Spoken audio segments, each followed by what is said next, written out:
د ننګرهار والي حیات الله حیات پامر امنیتي مسؤلینو د سرور د ولسوالۍ اړوند سلوزو په سیمه کې زرګونه جریبه دولتي ځمکه له غاصبینو خلاصه او پکې جوړې شوې ودانۍ او چاردیوالۍ ونړول شوې. د دغې ځمکې خلاصون پر مهال ننګرهار امنیه قوماندان پاسوال غلام سني ستانکزی، جلال آباد ښاروال ریاض الله درمل، خر جوړونې رئیس عبدالقهار حیدري، سرور د ولسوال سید علي اکبر سادات او یو شمېر نور شتون درلود. ننګرهار والي حیات الله حیات ویل چې د سرور د ولسوالۍ اړوند شیخ مصري صنعتي ښارګوټي مربوطاتو کې زرګونه جریبه ځمکه غاصبینو او زورواکو غصب کړې وه او پکې ودانۍ او چاردیوالۍ جوړې کړې وې چې نن عملاً یا د ځمکه له غاصبینو خلاصه او پکې جوړې شوې ودانۍ او چاردیوالۍ ونړولې. نوموړي ویل له غصب خلاصې شوې ځمکه کې به د شهیدانو کورنیو غړو، بېوزله وګړو، له کډوالۍ راستانه شوو کورنیو، معلمینو او نور اړمنو هیوادوالو ته به د سرپناه جوړولو په موخه نمرې ورکړل شي.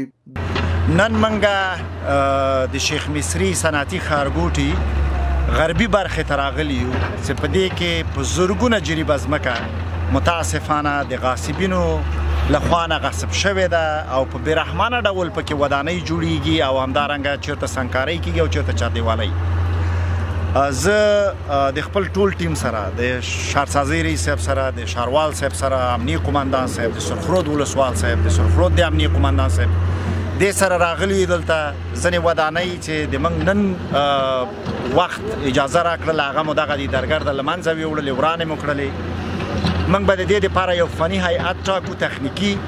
چې هغه دا ټوله ساحه سروې کړي. دولتي ځمکه چې هر چا غصب کړې ده، که په هر نوم یې غصب کړې ده، د هغې سره به حساب کتاب کېږي که هر څوک وي. له ولس هم یې هیله دا ده چې دا ځمکې دولتي دي، دا که د شیخ مصري ښارګوټی ده، دا که د صنعتي ښارګوټي نه د لویدیځ خواته د مخقبلې خواته دي، او که دا د استاد سیاف د فامیلیو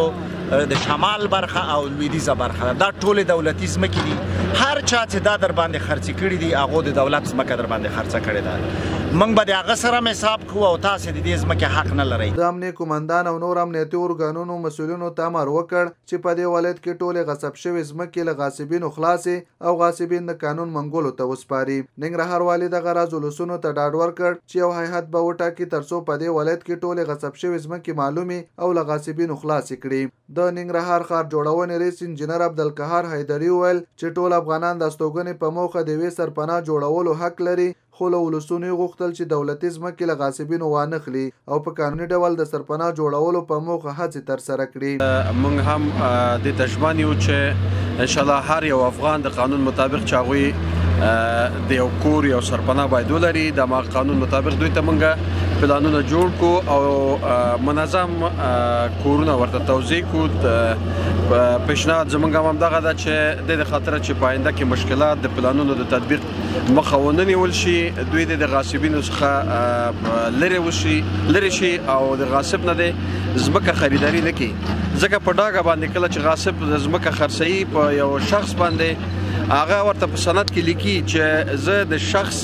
ذموار یم او د دولت ذموار نه یم. دا خپله په دې معنا ده چې د دولت ځمکه تاسو باندې خرڅوي. نو پیشنهاد زموږ همدغه ده چې تاسو د غاصبینو دا ځمکه مه اخلئ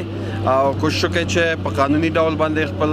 د سرپناه خاوندان شئ. په همدې حال کې د ننګرهار والي حیات الله حیات پامر امنیتي مسؤلینو په غصب شوې ځمکه کې جوړ شوي کورونه، ودانۍ او چاردیوالۍ ونړولې او امنیتي مسؤلینو ته د غاصبینو د نیولو او قانون منګولو ته د سپارلو سپارښتنه وکړه.